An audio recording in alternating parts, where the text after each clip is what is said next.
वारीचा घेतला पावलांनी आम्हा वाळवंटी तुझी सावली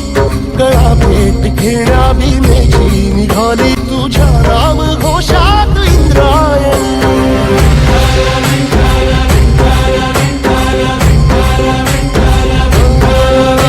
भिडे आसमंती ध्वजा वैष्णवांची उभी पंढरी आज नानावली